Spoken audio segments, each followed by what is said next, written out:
Welcome or welcome back for some more on Astrometica. This is Subnautica in space. If you haven't played this game, it is awesome. If you like Subnautica, you will like this game.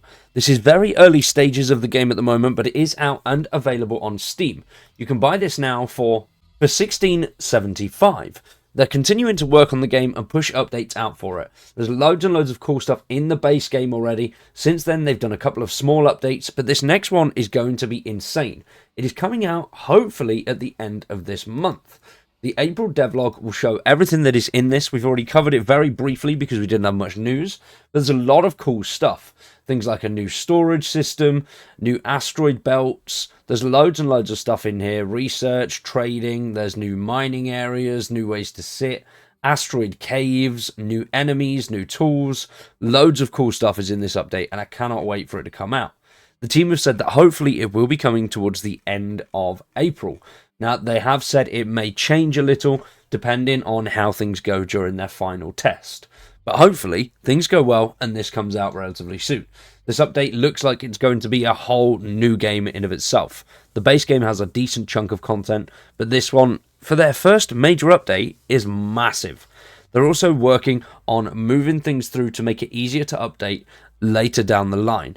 It is done by a solo dev with a couple of helping hands, so for what the dev has done by themselves, pretty much, is insane.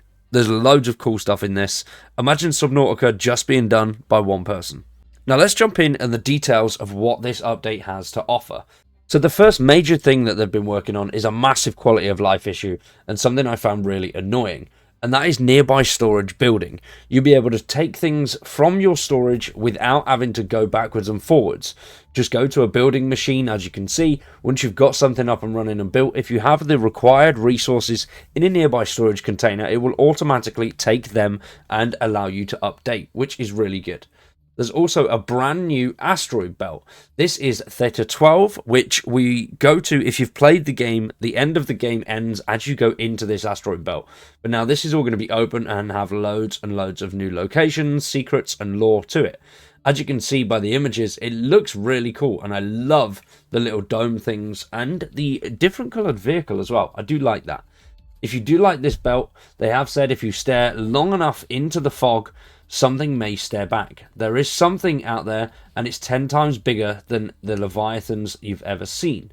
Good luck spotting it or surviving it. They've also added a brand new research system and scrapped the old original style where you had the big research machine. This one looks a lot cooler. It's been rebuilt from scratch with better balance and more meaningful upgrades. Things like stack size increases and new unlocks, including hidden locations that we've not discovered yet. Due to all the balance changes, they do recommend starting a new game after this update goes live. There's also been a brand new trading system added, which will allow you to collect MOX credits in the world and spend them at trading stations, purchasing blueprints, resources, decorations, and even new asteroid coordinates. So as you can see, this is the work in progress, and the trade station looks really cool. It looks like an old sort of satellite just left out in space. We've also now got the ability to sit down, sleep, and relax. The base will feel a little bit more like home now. And I do like that idea. I've built my base already. I'll show you in a separate video. I don't think I've finished it. I've got to do some finishing touches. But the overall framework is there, and it was built to be able to sit down and relax. But starting a new game, we may have to rebuild the base from scratch. There's also been an expansion to the cave systems and environments and how they work overall. It's going to make things feel a lot deeper and have a lot more mystery to it. As you can see here, I do love the look of the caves, and some of the tunnels look really cool as well. So there's a mix of the cave and the man-made element in there, which I am quite excited to see. As well as that, the new grab tool will be implemented, allowing you to grab and move things around for more environmental exploration. And as you can see, being able to launch space mines at space rocks, which does look kind of fun. There's also been more changes to bases with small decorative items added, as well as some bigger ones such as posters. But adding little things to your shelf and just making the base your own, I think is going to be really cool and add a lot to the base building. I do love it. The base building is very Subnautica-esque, how it all works, and I absolutely love how it comes together. You can build some really cool bases on this, and I've I've spent most of my time, I think, just building stuff and playing around with those elements. As well as the decorations, they've added things like posters, which you'll be able to place all around your home base, various sizes, and images that are on them as well. They do look really quite cool. I love the look of some of them, especially the space dogs and cats. But there's a wide variety of these that you can have, as well as something a little bit different out in space. And that is the floating islands and space billboards. They've got unique story elements to them, so it will formulate more of a story as you progress through. But the blue bubbles are a lifesaver, as well as some of the little things that you come across that are on them. As well as these here, they look really quite cool with the security barriers that you'll be able to see absolutely everywhere. And then to make travelling around to find these things easier, they've also added vehicle teleportation and a transport system. You'll be able to land directly on designated pads and teleport between vehicle locations. Navigation will get a lot smoother. So I do like that, because normally when you're using your travel, you've got to build 2 or 3 things. So you need one of each at each location. That's what I ended up doing, because it was just a bit of a pain, because you'd go somewhere through your like your teleporter, and then you've still got to fly around everywhere. So having 2 of everything just made things a little bit easier. And then, as you may have noticed in that clip just there, the skipper is now available to dock in certain areas, as well as have a whole bunch of upgrades put to it. Power modules, speed modules, all of that cool stuff, just to make the skipper a more viable option. Because once you've upgraded to the second one, it's not really worth using the skipper all that much anymore. And you'll be able to do that by using these upgrade stations here. Now, these are currently just works of art. I'm not 100% sure if they're going to make it into the game, but I'm assuming they're going to look something similar to this. I'm not too sure which one it would be.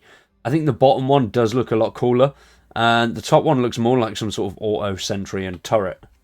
There's also been slight tweaks to the airlock, adding a circular door, which will now have a smoother transition as it's a dual door rather than waiting for that first one to open. So waiting outside, sometimes if you get a little bit too close, you just smash into the door and injure yourself a little bit. But with these dual doors, that should be a little bit easier. Hopefully there's the option there to still have both, depending on what you want, what kind of look your base is going for. There's also new vehicle control modes, which will allow you to play much more to your style. I did find sometimes the camera angles were a little bit annoying, but now with this slight change, it's going to make that a little bit easier. Then we've got some brand new enemies, which this looks terrifying, and whatever the hell it is, I don't want to run into it. Nah. I don't like that at all. Then some upgraded batteries as well. Some nanite batteries, which are double the strength of the standard batteries and power cells. Hopefully there's nanite power cells as well, but there's nothing in here about that. So hopefully that does work on both ends. And you're going to need a hell of a lot more power, because the vehicles are changing even more. With the summon vehicle now being able to equip with weapons, so you'll be able to shoot and mine as you progress through the systems, which I do like. Hopefully these things work quite well against some of those little naughty robots that are trying to pop your head off all the time. How the mining's going to work, I'm not too sure. It looks like you'll be able to just shoot things from a distance and it will work. You're not going to have to get too close, which I do like that. I think that will make things a bit easier when farming. Now, there's also been several quality of life fixes, such as texture improvements, inventory improvements, stacking on inventory, which is going to make things better. Then system markers. So whenever you're marking areas, those will be a lot more defined. You'll be able to fine-tune those a little bit more, making it a bit easier to find certain things as you progress through. So I do love that. I do hope that this does come on the end of this month. They do say at the end that this may be a little bit shorter. Some of the updates may not arrive into it. I do hope that everything does follow through and come into the game, though. We'll have to wait and see. He has said that everything is directly in the works that you've seen right now, but whether it all comes in this update is dependent on final testing. I hope it does, but we'll have to wait and see. What do you guys think to this update? Let me know in the comments down below. I'm very excited for this. Can't wait for Astrometica.